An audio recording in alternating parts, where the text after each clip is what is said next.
You are listening to Mr. Apex Podcast. We love MotoGP.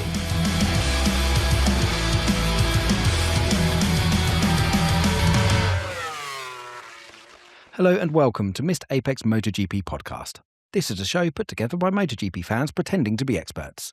We aim to have a race review show ready for a midweek commute. We may just be punters, but we love to talk. Sinkholes, a weeping track that was breaking up, and some communication controversy didn't stop Guyana putting on a good show as MotoGP returned to Brazil for the first time since 2004. Marco Bezzecchi stormed to victory, but it was arguably his teammate who stole the headlines. As always, I am your host, Kyle Power, and once again, I am joined by a depleted field of MotoGP enthusiasts, as everyone has forsaken us this weekend. Adam, our very own Adam Rosales, has been on the ground as a fan, actually at the race, so that's a decent enough excuse. And the other ones, well, we're not even going to mention them. So I'm Jules, joined by lovable co-host Jules Seegers. How's it going, Jules? What's up, Kyle? You know, there was so much controversy during this weekend and running up to the weekend that I, at a certain point, thought the name giver of this track, the Ayrton Senna track, I thought, oh man, if one guy wouldn't have had any of this amateur hour-esque shenanigans, it would be him. He would probably I don't know if this is a saying in English too, but like a turnover in your grave. Yeah, exactly that. He'll be turning in his grave. I mean, he was Mr. Perfect, wasn't he? Yeah, indeed. Well, tried to be. Yeah, unfortunate sort of like series of events and extreme weather leading up to the event. A little bit more on that later, because we actually had some feet on the ground for this event, and we were having live updates from our very own Adam Rosales from Grand Prix travel fame. Go and check him out on Instagram, and you'll be seeing his experience of the weekend throughout it. So he had a really positive weekend. So we'll talk about that as a topic a bit later, because arguably I said in the header of the show that it was maybe Jorge Martini stole the headlines, but I think all the headlines that are still raging on now was the state of the track and some of the stuff happened. But we're not going to let that mire what was a very interesting weekend of racing. So let's get straight onto the weekend overview. And of course, Pedro Acosta comes into this race weekend as a championship leader for the first time, 7 points ahead of Marco Bezzecchi, with Raul Fernandez in third. So during practice, this was obviously a new track for all. There were crazy conditions on the Friday. It was really hot and dry, but the track never actually fully dried. And there was these terrifying sort of weepers, they called them, with water. The whole ground was so waterlogged everywhere that water was coming up through the track during it. So there was a surprising lack of incidents, but it looked really, really tricky. So some of the standout things coming into this weekend were obviously the track, weeping, a lot of controversy, some dodgy AI images being shared of floods. A little bit more on that later. We've got some insider info on that. Fermin Aldeguer returns from his broken femur, having had no testing or anything, and he returns to this weekend on crutches and hobbling around. We saw Toprak Razgatlioglu. I think I said that right. Correct. Saw Toprak. Yes, get in. You nailed it.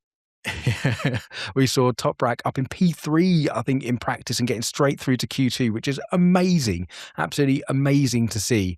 One of the noteworthy things I thought during practice was like the very first opening runs. You could see the riders who are more confident on a slippy track, like Marquez. I think after the first runs, Marc Marquez had a second on the entire field, and then everyone sort of caught up. But people messed up Friday a little bit, but then got their Saturday really, really right. Fabio Di Giannantonio screwed up his Friday. He had to go through Q1, but comes through Q1 and despite a crash, puts it on pole. Amazing. Like, he was arguably the fastest Ducati all weekend. Marco Bezzecchi, again, a bit of a rough and scruffy Friday, but came through Q1 and put it P2 on the grid. So we're kind of almost in a situation where Q1 seems like a benefit, almost an advantage of getting through. Mark's rounded out the front row, stuck at P3, but crashed. But the headline, I think, of qualifying was Fabio Quartararo up in 4th place on that V4 Yamaha, having been all out at sea, and the championship leader Acosta in P9. Bagnaia also binned it in quali and ended up towards the back of the top 10. But we had a fascinating grid set with Digi on pole, Bez in 2nd, Mark in 3rd, and Quartararo in 4th, heading into the sprint race.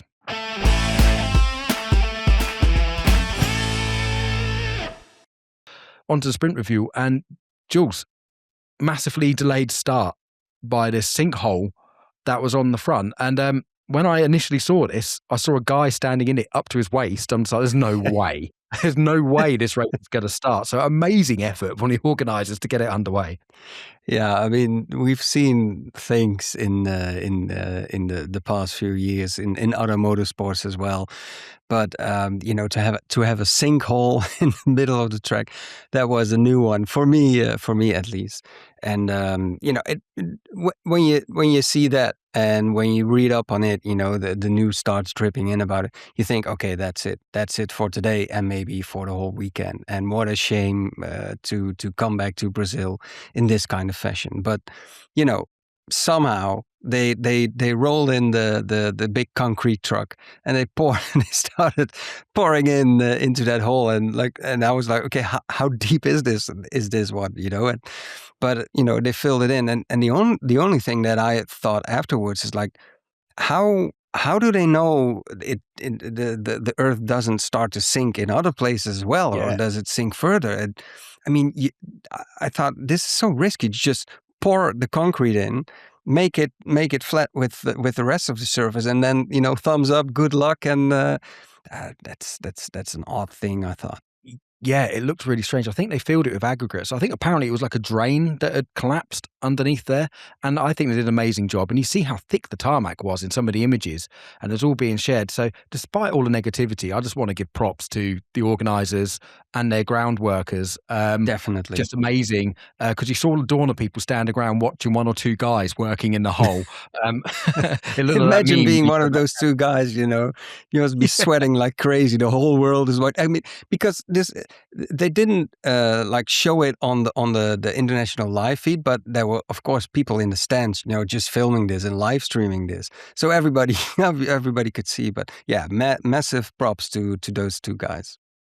Yeah, absolutely. And they got it running. It was a couple of hours delayed, but they got it running again. And when it did get running, we had, I thought, was quite a good and quite a dramatic sprint. So straight off the start, Quartararo gets up to 2nd, nails Mark, and he's like, well, here's the old Quartararo again, before he inevitably starts slipping back. And then Digi getting a lead, and he had quite a lead in the end. I think he ended up, by the time Mark spent a lap or two behind Quartararo, and by the time he got through, Digi had like a 1.6, 1.7 second lead, and I thought, that's it, he's away and gone. But Mark got his head down, started chipping away and closing him in.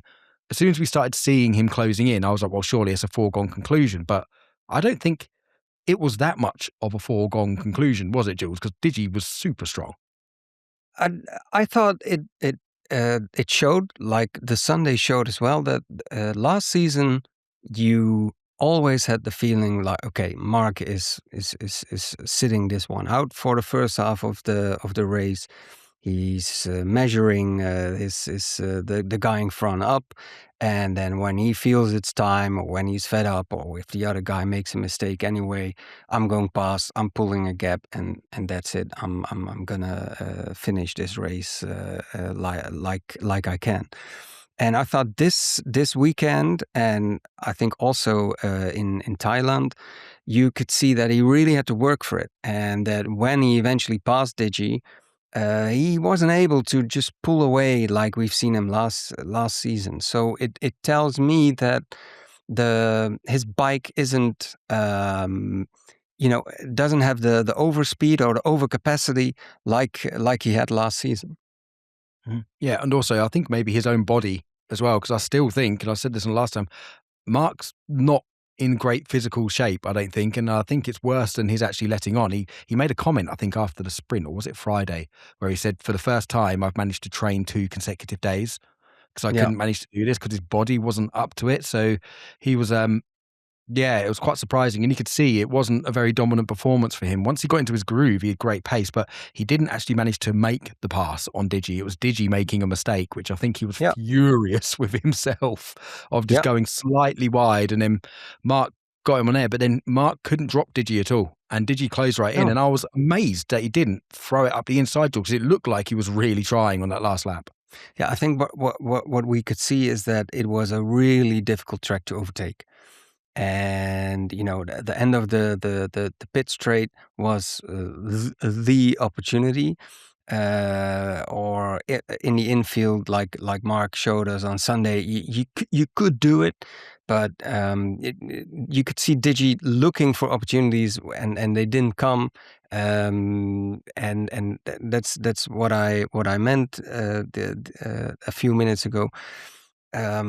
It felt like Digi actually had more pace than Mark, but he just couldn't get past him. And of course, Mark knows how to defend, and he knows this track doesn't offer a lot of opportunities. So, yeah, it was an unusual sight, I thought. And I know Mark, and like you say, he's clearly not fit as he would like to be. We don't know if he is ever going to be as fit as he would like to Yeah, be good anymore. point. But he also told the media afterwards that the bike as well doesn't feel like it's coming towards him like he would like to. So there's clearly work to do still for the engineers there. Yeah, absolutely. And just on Digi trying to pass him, there were like 2 places where Mark was really, really strong, and that was on the brakes into turn 1. Mark seemed like he had the advantage, so that was really strong. And then in those left-handers, and again, you don't really, was it Alex, I think Marquez said last year, he goes, "You don't pass Mark in left-handers."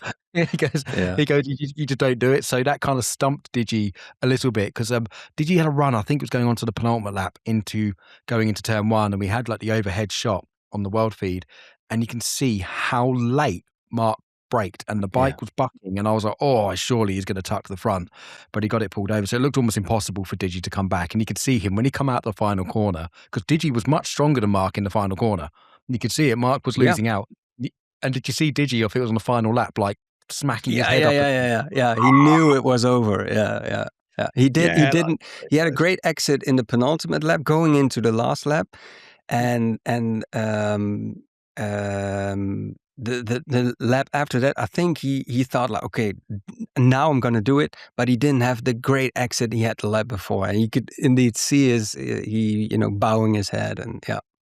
Yeah, just getting really frustrated because it's not every day that you go toe to toe with Marc Marquez and should come out on top on equal machinery. So he knew he'd let that one slip, and he was furious with himself. But Yeah. behind them, we had a resurgent Jorge Martin. It was so good to see on the Aprilia. And Bez made a little bit of a mistake and ran wide at the chicane and let Martin through, but didn't look like he had the pace to come back on him. So that lets Martin back on the podium. And now I'm getting a bit annoyed with all of this because a lot of the commentary on the Sunday, the UK, the English commentary, both on the World Feed and TNT, were very careful with their words. And they were saying, "Oh, this is it was like a 4 straight wins for Aprilia, and Martin finally gets his first podium." Well, of course, he got the first podium in the sprint. So do we not count sprints as GPs? This is all a bit strange. This is Mm. I think sprint racing works for MotoGP, but for the statistics, and it gets to this point, it gets a little bit muddled. Like, can we just make a consensus and a decision and class the sprints as a proper race or not? Because there's just like, there's this disparity and no one really knows how to class it. But in my mind, Jorge Martin got his first podium with Aprilia in the sprint, and it was Yeah. absolutely amazing. You could see it emotional. It was so good to see because he has been through hell, a lot of some of them. And he said a couple of months ago that he couldn't even feed himself or wipe his own ass, I don't think. So he was he was in a bit of a mess, and to come back onto the sprint podium with Aprilia and the team look really happy with him, it's so good to see. And to be honest, Jules, I don't know how you feel about it, but I didn't expect to see him being this good. I thought he was pretty much damaged goods and he'll be a bit scruffy, but did you expect him to be this good this early? No, I mean, we all hoped for to see Jorge like we saw him in 24 and 23, but after last season, and a lot of it was by his own doing, and he didn't make himself a very popular guy by threatening to leave Aprilia for Honda and contract breach and all blah blah blah. But in the end, he's just still a fairly young guy, you know, like 27 years old, and he's been through a lot last season. And now, what I really admire is he has a good bike, obviously, but we shouldn't forget that he missed the most of the winter tests again because he needed to get That's that. very important. Yeah, he needed to Mm. get still another operation. So he only had the 2 days at Buriram, and even at the Grand Prix in Thailand, he was already, you know, kind of best of the rest, and in the fight for the podium spots there.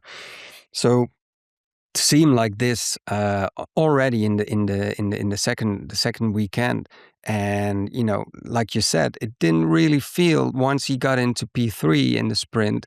It didn't feel to me like Baz had you know, enough pace to really get on his tail or even pass him. We had a discussion with Matt in the chat, and he was he was kind of convinced that Jorge Martin held Bez up. But I think what I saw was that, you know, he had quite a comfortable gap to Bez during almost all of that sprint once he got past him. So yeah, I'm really impressed with how he makes this work with still so little time on the bike. Yeah. Yeah, absolutely. It was really, really strong. And we know how good that bike is because Iagura had a really strong weekend as well. He had a pair of fifth places. So he was in the sprint and he was only less than a second behind Bez as well. And Quartararo ended up being sixth, which I still think is quite an amazing effort on that Yamaha. So points in the sprint on the V4 Yamaha, that was a very strong showing, a bit of a freak showing. I don't think anybody, including Quartararo, was really expecting that. Alex Marquez ended up being seventh ahead of Bagnaia. We'll talk about them a little bit more later, but a bit flaccid, shall we say. And championship leader scoring a single point in ninth because the KTM's really struggling this weekend, it looked like as well. But up the front, it was Marquez managed to come through, hold on, and get his first win of the year after the controversy of the first round. So he manages to get the first win, which he was pretty happy. Digi annoyed in second place. So a Ducati 1-2. I don't think anyone was going to predict that. A Ducati 1-2, and then Aprilia on the podium with Jorge Martin in third place. Fantastic. I don't think there was much more going on. I mean, there was lots going on in the midfield down in the sprint, but I don't think at the sharp end, I think that just about wraps it up. So let's move on and review the Grand Prix.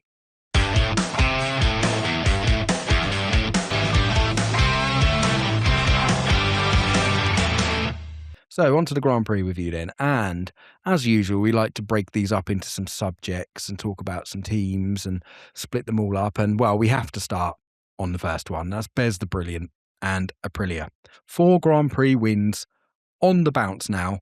And Jules, it doesn't really, if his form sticks, doesn't really look like there's anybody there to rival him at the moment. Him and that Aprilia package look almost unstoppable. What would worry me as a rival of the Aprilias and especially Bezecchi is that on the Saturdays so far they are beatable, but on the Sundays especially, like at Buriram, also this weekend in Brazil, he's in a league of his own.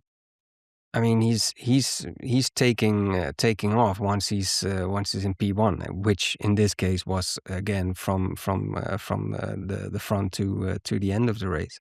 So that would worry me because to have such race pace combined with a lot of pace in qualifying without really struggling on your tires, and I looked this up because you said this is 4 races in a row for Bez. But if we look a bit further back, even this is 5 wins in the last six Grand Prix because we had Phillip Island with Raul Fernandez on the Aprilia. And that So should have been Bez winning that, wasn't it? He was only because he had to yeah, do the double long lap, wasn't it, for his penalty for taking Mark out. yeah, and Mm.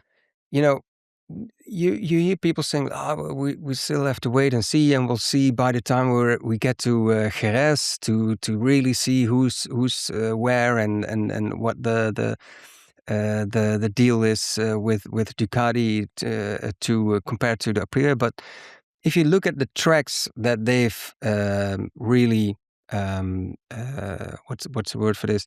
They rained on. They were Excelled at. yeah. Um, that it's a variety of tracks. It's the Valencia and what was the penultimate race? Portimao last season. Um, Yes. Yes, I think it was. I mean, those are really typical European tracks, like Jerez. You know, a lot of turns, a lot of different corners, not a lot of straight line, straight ends. But if you look at Buriram, which has quite a bit of straights, if you look at this weekend with not really fast corners, but a lot of turning, and it's a variety of tracks that they've shown they are really strong Yeah. in the last couple of weekends. So I'm not so convinced that we'll have to wait till we arrive at the European tracks to see how much of this Aprilia dominance is true. Yeah, I think we're seeing it already. Like, the bike looks really good. One thing that I'm looking forward to getting to was Kota coming up this weekend. That's probably a reason why Adam can't be on the show. He is currently on a flight back Yeah, from Brazil to Austin. yeah, Yeah, why he couldn't be on the show. So, yeah, one thing that has been the last few rounds that we've had, the last 2 rounds this year has been this special heat-resistant, harder rear tyre casing, which we saw last year does seem to really suit the Aprilia. So we've had 2 unusual rounds with sweltering heat, this hard casing rear tyre that has come on, and a new thing. So it's played into Aprilia's strengths. Um, but one good thing for the championship that I'm seeing is that, yeah, they were ahead. I mean, on lap 5, Bez had a 1.7 second lead. He just sort of checked out. But the others aren't like 10 seconds behind. I mean, the Ducatis are there or thereabouts. And this is always a track. We'll talk about Ducati in a minute, but it's a track they're always going to struggle at. Um, I know it's positive. And I think Bez is doing a really good job of, he knows, I think they know they need to capitalize. They're strong at the moment. They need to take every single point. That's why Bez crashing out. Was it on lap 2 of the sprint at the yeah, first round? Like a criminal mistake, because it's like, you're not going to get many chances to take this many points out of Mark. You need to jump on them and use them. So it's going to be fascinating when we do get to Europe this season to see how it all plays out. Because last year it was looking pretty obvious who was going to be a dominant rider in there. And this year it's looking like Bez and Aprilia are the dominant package. But I think they will be reeled in a little bit. But what really impressed me with Bez was Jorge Martin had electric pace, and Bez had like a 1.7 second lead. And Martin, when he eventually got through into second, when it was after the little scuffle between Digi and Mark, he initially started taking a couple of attempts out of him, and then yeah, Bez responded. And I was willing Martin on. Like, I like them both. I don't know who I prefer out of either of them. Like, I like everybody in MotoGP. They're all heroes in my opinion. So I was like, but I want to see a battle. So I'm like proper egging Jorge Martin on. I'm like, come on, go and do it, Jorge. But Bez, I think, just had him covered. Always ended. He just had him nice and covered. And that's when it's so easy to make a mistake when you're leading a race like that, trying to stay concentrated on the track that's breaking up as well, and the surface is moving. It would have been yeah. so easy to make a silly mistake, And and he we've didn't. seen Baz lose it in these kind of situations. You know, Yeah. there's nothing going on, and then all of a sudden he drops it. But yeah, I agree. I was looking at that gap between him and Jorge, and it was 2 seconds, and maybe even a bit more, and then it started, to 1.7, 1.6, and I was like, is this going to happen? It's going to be a matter of time, surely, before they really have to battle. And I'm so looking forward to that, because we remember Jorge battling in 23, especially 24. His fight with Bagnaia at Sepang. I mean, Mhm. yeah, let's have it. I mean, yeah, I'm Big time. yeah, that's just the stuff that you're gonna sit down for on a Sunday. Oh, absolutely. Yeah, because we know Jorge Martin is not shy and he's very happy to like properly stick it up the inside of somebody. And it's, yeah, we can't wait to see it. It all looks quite harmonious in Aprilia, but one thing Aprilia are probably quite thankful of at the moment is maybe Jorge Martin being slightly on the back foot, because if I was Aprilia, as it stands at the moment, I wouldn't want my two works riders nicking points off of each other. I'd be Yeah, like, no, we need to put all our eggs in one basket. Like, one of us is going to win the championship. It's probably going to be Bez, but who knows if Jorge Martin hits his full fitness stride, because he's still not entirely fit. He looked destroyed after the race. He's still not entirely fit and is really behind yeah, on the development curve, comparatively with the amount of bumming seat time and track time. So really, really, really, really cool to see them up there. Agura, again, P5 in the main race. Amazing. Really, really strong. One person who I am a bit annoyed about, and particularly because he's on my fantasy MotoGP team, which you guys should join, there'll be some details coming about that later, is what happened to Raul Fernandez? Like, where was he? Like, the bike's great. He was amazing. He was sensational in round one. What happened, Jules? Like, where was he? yeah. It's an enigma. I mean, it was weird how he suddenly won at Phillip Island last season.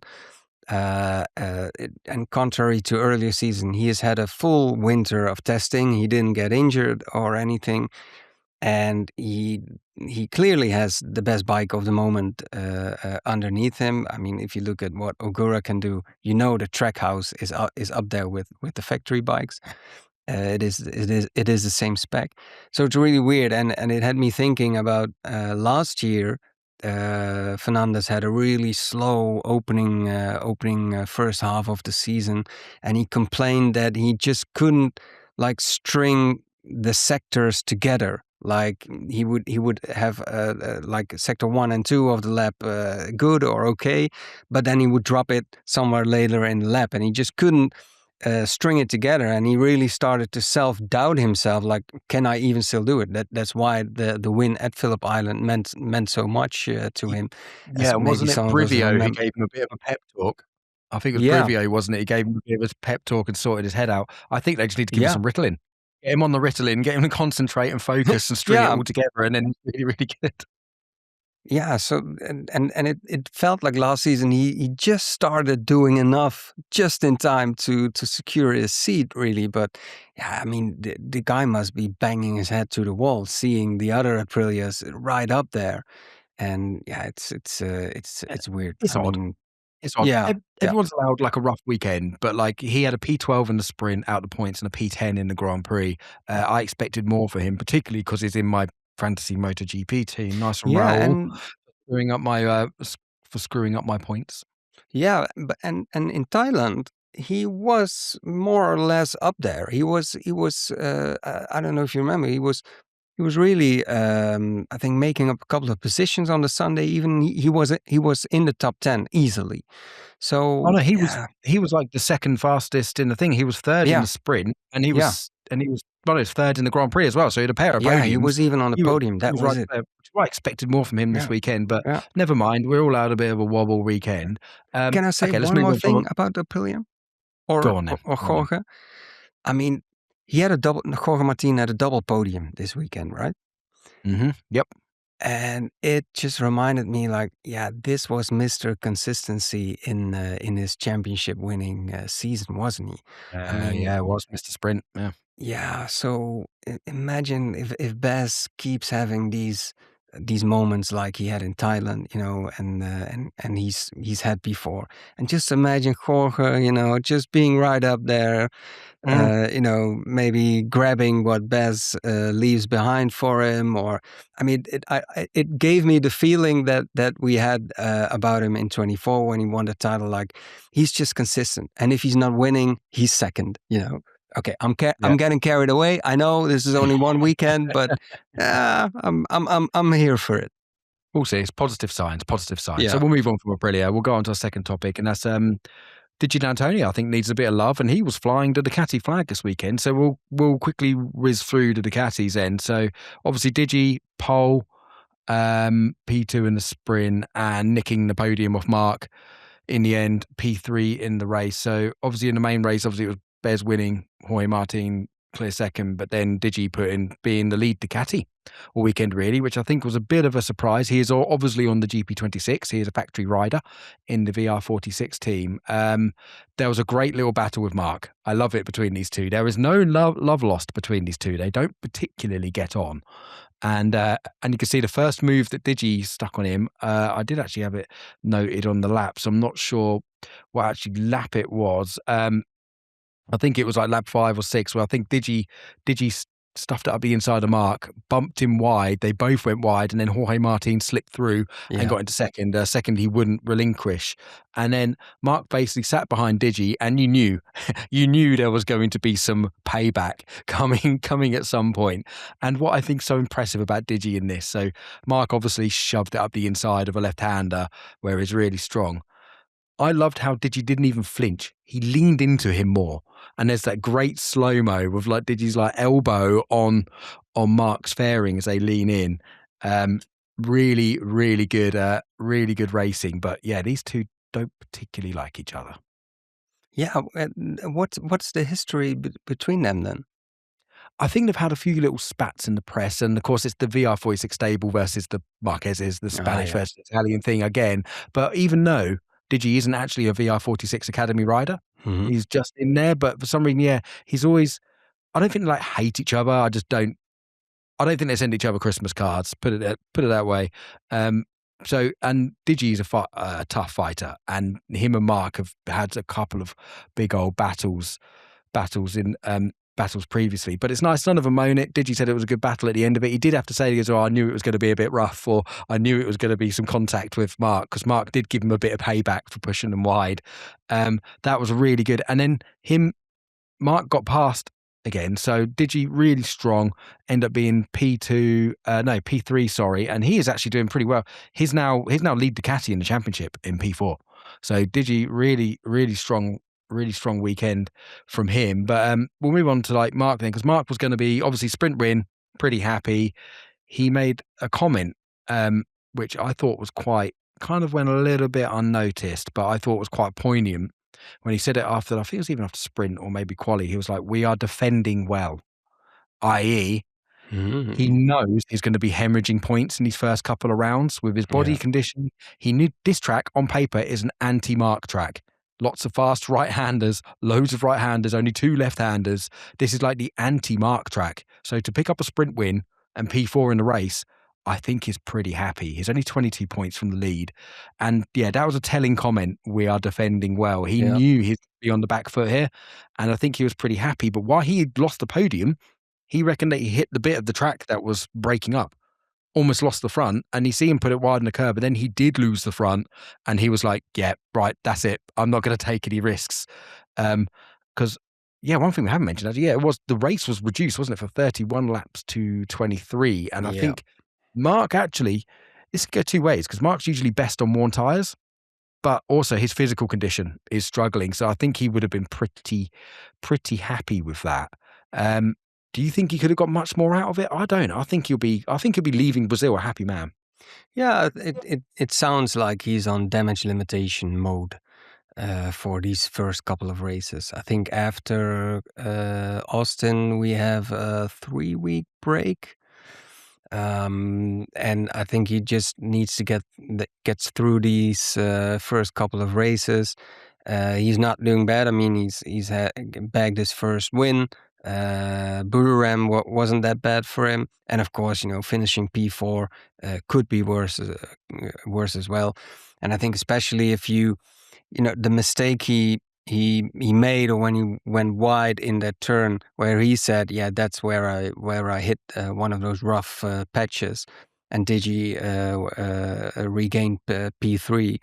I mean, if you experience that, I can imagine you just try to bring it home, and get the points that are feasible, and leave Brazil with what you got. Only the only thing that would worry me a bit, and we already mentioned this, like is it really a matter of these couple of first races of the season, or how much will he really need to recover to the extent that he wishes he does? Yeah, that's the thing. Like, the noises he's making, I think, is making progress. Like I said, he can train 2 days in a row, but our very own Matt Trumpets has said he's had a very similar injury and it still bothers him now. It was actually, I don't think Mark let on at first originally how serious this injury actually was. And it goes to maybe how well he took it on the chin and was just like, yep, it's just very matter of fact about it. So yeah, he'll be leaving quite happy, but I think he'll probably get better. He's just got to be cautious. And yeah, of course, he chose the 2024 aero package because of his physical limitations. I think the 25 or the 26 package is quicker, but takes more physical effort to move, and he's chosen that thing to help his body out. So someone else I want to talk about briefly, Alex, a bit anonymous really. It's been Alex anonymous this season. He's got his G26. He's been very, very quiet. So he stayed on the bike this weekend, but where was he? So Alex Marquez was 7th in the sprint and 6th in the main GP. Not brilliant, not a total disaster, but being a bit, particularly after last year, been a little bit disappointed with Alex, but wasn't disappointed with the livery. Livery stunning. Love from Grassini. Absolutely love that. But one person I want to think we're moving for Alex, and wasn't much to say about him apart from, did you see the picture he posted after the race with the pepper marks all over his arm from the stones? He looked like he'd been running shirtless through a paintball arena. I was just going to say that. It reminded me of paintball bruises. Yeah. If you've ever been paintballing, I went in the snow once and somebody shot me almost point blank range on the derriere and I couldn't sit down properly for several days. Yeah, but I was so bruised. But Alex did all right there. And we'll talk a bit about the track. We'll try and leave some time in this episode because we've got some insight from Adam on that. One person I want to really talk up here, Fermin Aldeguer. Yes, the results on paper, but what a stunning return. So just to put this into context, this kid has had no testing. He's a new bike, so he's got his new bike, which could be a GP25 or a GP24. Him and Morbidelli are the two non-factory Ducati riders, so it's probably a mongrel 24-25 bike he's got. He's had 0 laps on it, 0 training, broke his femur only a matter of sort of weeks ago.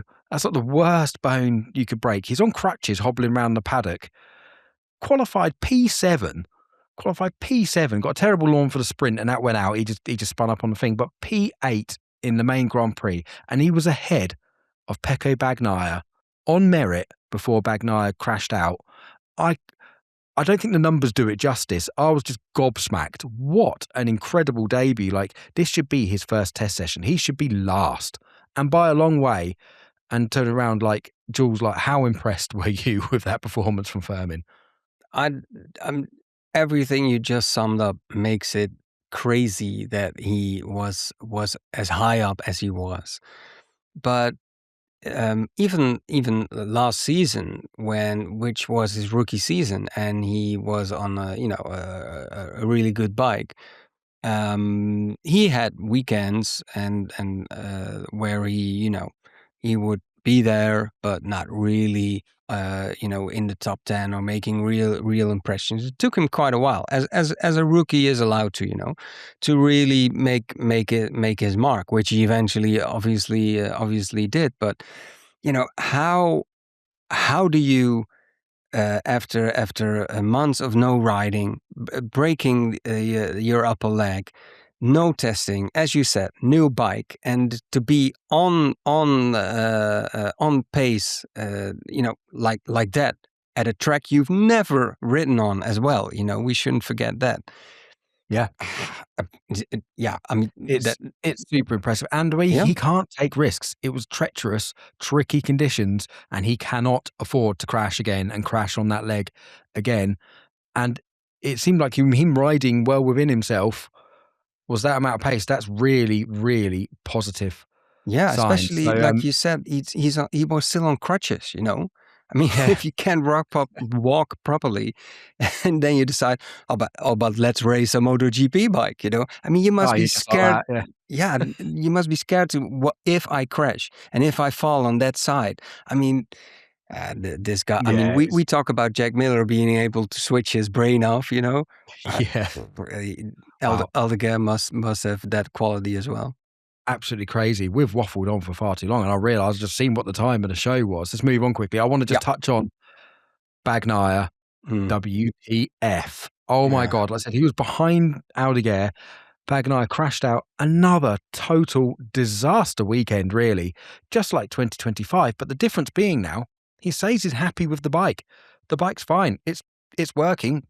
He's genuinely happy, Yeah. but just nowhere. And he said, like, always say this, be fair with Pecco. He held his hands up and he was like, it was me. I messed up. I didn't make a good job of qualifying, and then he didn't make the race, but he wasn't exactly fast. And then he just said in the race, he was basically just hanging on, waiting to crash, Yeah. and just crashed. I Yeah. really like Pecco and I want to see him up there, but it's just not good enough. Like, surely Ducati are going to be losing the patience with him pretty soon. Yeah, if they hadn't already, and if we have to go with the rumors of Ducati replacing him, it proves that they've lost their patience. But the only defense I can think of for him is he messed up his quali, like he did in Thailand as well when he didn't even get to Q2. He messed it up. He crashed in Q2. He didn't have his second bike set up right, and the Ducati doesn't have that overspeed anymore to just make up places. And so you are where you are, especially on a track like this. So he needs to nail the Friday and the Saturday morning to really give himself the opportunity to show he still has it.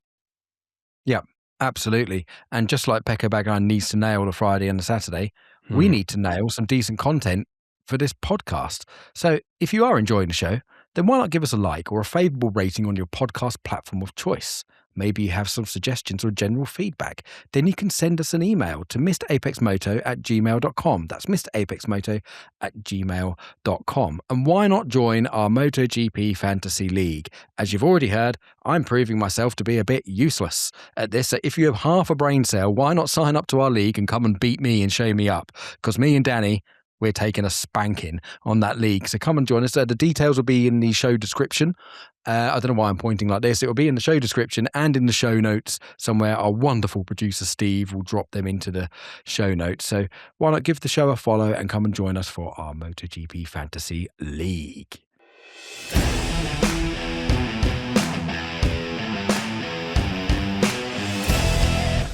Right, well, we're rapidly running out of time, so I'm going to quickly gloss over this next subject. And that was Acosta basically carrying KTM and the glimpses of hope from Yamaha. So Acosta, it was champ leader coming into this, crashing quali, P9 in the sprint, P7 in the actual race, but none of the other KTMs were anywhere near him. So Pedro is doing an amazing job for those guys and is doing super, super well.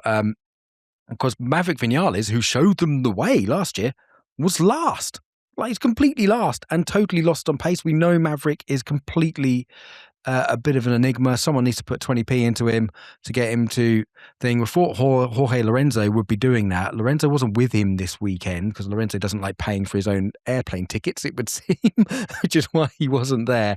And Quartararo and the Yamaha glimpses. I mean, Quartararo showed great promise in the sprint race, passing Marc Marquez, finishing up P6, but had a really bad GP, slipped to P16, and it was Rins, I think, in P14. That was the top Yamaha top rack, despite P3 on like Friday and being in Q2 and quali just plummeted at both races and had all sorts of problems. So Yamaha were being exposed, Jules, but some slight glimmers of hope.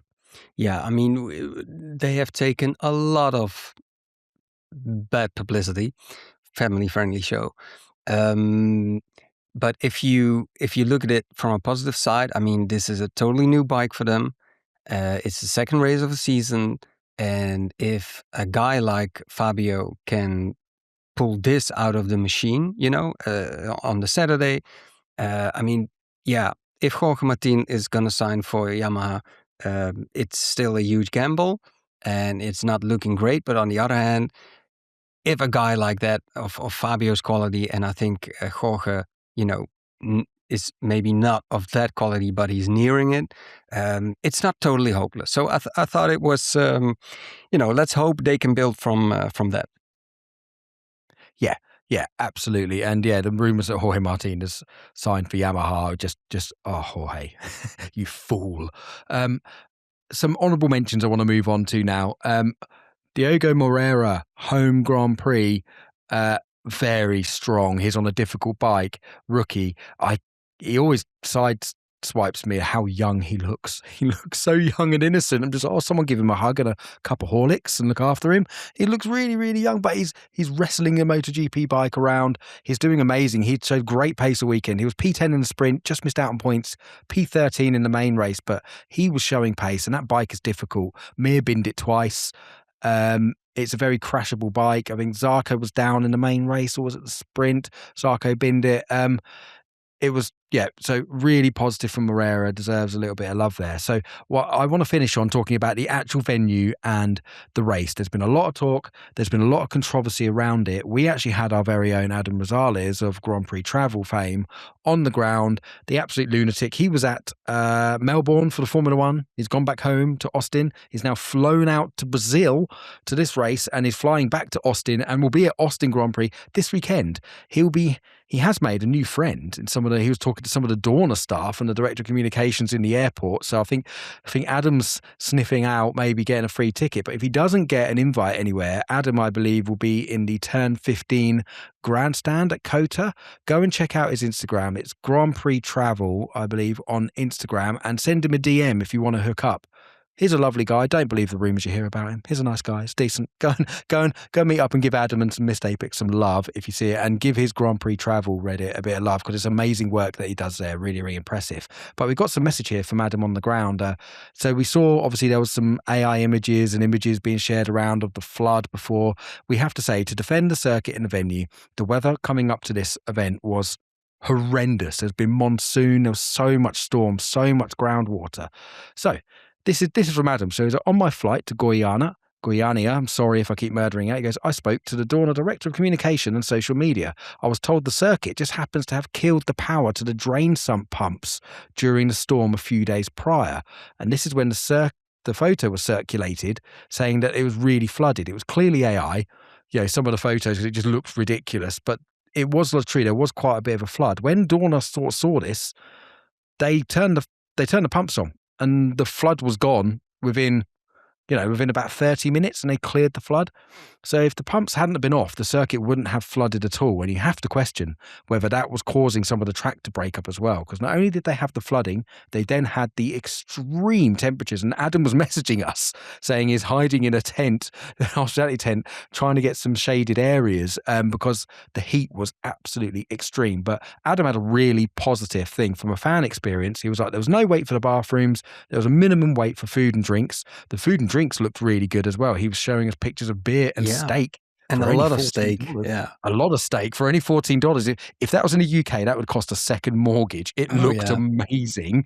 And he goes, shaded areas to retreat, fun fans to be around, great view from the grandstand. So I think the whole event from a fan perspective, from Adam on the ground, gives a massive thumbs up from him, saying it's really good. And I think he's getting a bit annoyed with the amount of negativity around the event. But of course, us idiots who watch from TV and armchair experts, it's a World Championship event. We don't expect to be seeing sinkholes.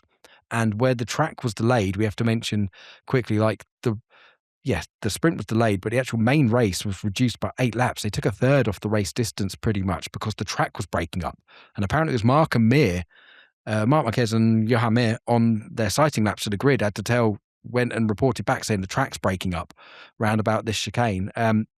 So I think that was a good decision by the organisers to reduce it, because the gravel rash, and I think Binder said it was like being in a motocross race, or it was like being towards the back, just copping all of the stones coming up. So that was not ideal. But the actual track itself looks really good, and I think considering the circumstances, they still managed to put on a good show. So at the end of this, then, we've got Marco Bezzecchi has wrestled the championship lead back. He has 11 points over his teammate, Jorge Martin. Acosta drops to third in the championship, with Fabio Di Giannantonio up to fourth and Marc Marquez up to fifth, with Iagora in the top 6. The top 6 only separated by 23 points. That's a salivating prospect coming into the race this weekend. So that's it for round 2, but we'll be back very shortly as it's less than a week until the next round at COTA. That's Adam's home circuit. So go and chill out on the Turn 15 grandstand and go and meet Adam and enjoy COTA. We'll be back very shortly. And as always, thanks for listening to Missed Apex MotoGP.